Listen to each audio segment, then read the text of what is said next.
दान और पुण्य एकांत में होना चाहिए। जैसे तुम स्नान सड़क या चौराहे पर नहीं वरन बंद बाथरूम में करते हो, वैसे ही दान पुण्य गुप्त होना चाहिए। पुण्य की किसी को खबर नहीं लगने देना चाहिए, क्योंकि पुण्य छिपाने से बढ़ता है और बताने से मरता है। पुण्य बड़ा शर्मिला है। पुण्य और दान छपाकर नहीं, छिपाकर करना चाहिए। तुम्हारे घर के अंदर कूड़ा कचरा जमा हो और उसे फेंकना हो तो क्या तुम इसका अखबार में विज्ञापन करते हो? आज तुम्हारा जन्मदिन है तो एक काम करें, सबसे पहले उस माँ को प्रणाम करें जिसने तुम्हें जन्म दिया है। फिर उस महात्मा को प्रणाम करें जिसने तुम्हें जीवन दिया है। और फिर उस परमात्मा को प्रणाम करें जो तुम्हें मुक्ति देगा। जन्मदिन अवश्य मनाएं, किंतु माँ, महात्मा और परमात्मा को भुलाकर और रुलाकर नहीं, बल्कि उन्हें बुलाकर।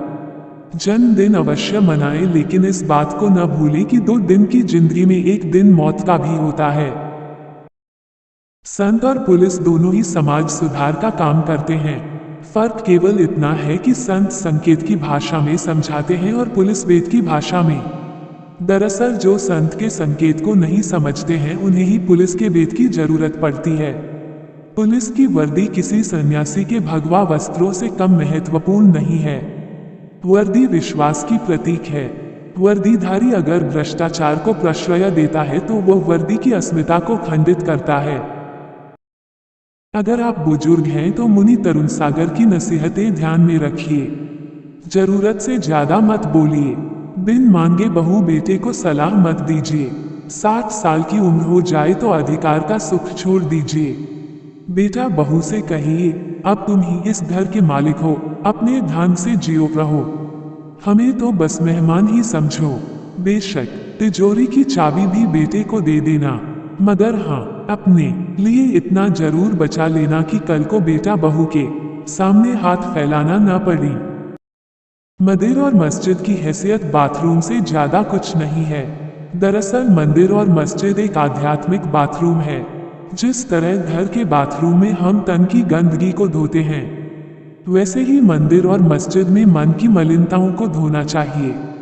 बाथरूम से तुम नहा धोकर बाहर निकलते हो तो एकदम तरोताजे होकर निकलते हो। ऐसी ही ताजगी, विनम्रता और शांति मंदिर मस्जिद से बाहर निकलने के बाद तुम्हारे चेहरे पर झलकनी चाहिए। एक व्यक्ति ने पूछा, मुनिश्री आपका एड्रेस? मैंने कहा, भाई जिसकी ड्रेस ही नहीं उसका एड्रेस कहाँ से होगा। दिगंबर जैन मुनि विदाउट ड्रेस और विदाउट एड्रेस होता है।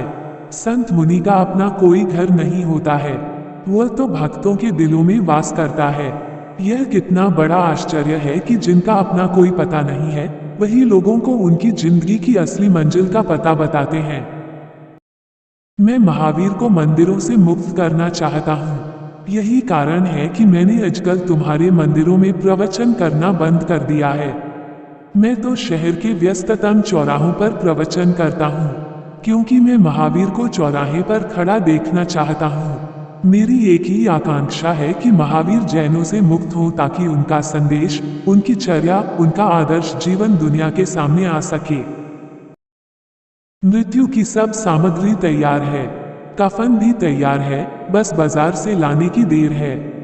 बांस और मूंज भी तैयार है, बस ऑर्डर देने की देर है। उठाने व जलाने वाले भी तैयार हैं, बस खबर करने की देर है। जलाने की जगह भी तैयार है, बस अर्थी उठने की देर है। रोने वाले भी तैयार हैं, बस चल बसे की खबर सुनने की देर है। मृत्यु की सब सामग्री तैयार है, बस श्वास बंद होने की देर है। श्वास बंद होते ही आधा घंटे में सब सामग्री जुट जाएगी और घंटे भर में तो अस्थियां बिखर जाएंगी। अतः अस्थियां बिखरने से पहले जीवन में आस्था पैदा कर लेना और चिता जलने से पहले अपनी चेतना को जगा लेना, बस जीवन सार्थक हो जाएगा। अगर आप माँ बाप हैं और अपने बेटे के विवाह के बारे में सोच रहे हैं तो मेरा एक सुझाव है कि आप अपने घर बहू लाना, बहुरानी मत लाना। बहू घर आएगी तो वह संस्कार लेकर आएगी, और बहुरानी घर आएगी तो वह कार लेकर आएगी। जो कार लेकर आएगी तय है वह अपनी सरकार चलाएगी, और जो संस्कार लेकर आएगी वह तुम्हारे बुलाने पर सर के बल चली आएगी। बहू आएगी तो वह तुम्हारे बेटे को हर रोज एक ऐसा पाठ पढ़ाएगी जो तुम्हारे जीवन को स्वर्ग बना देगा।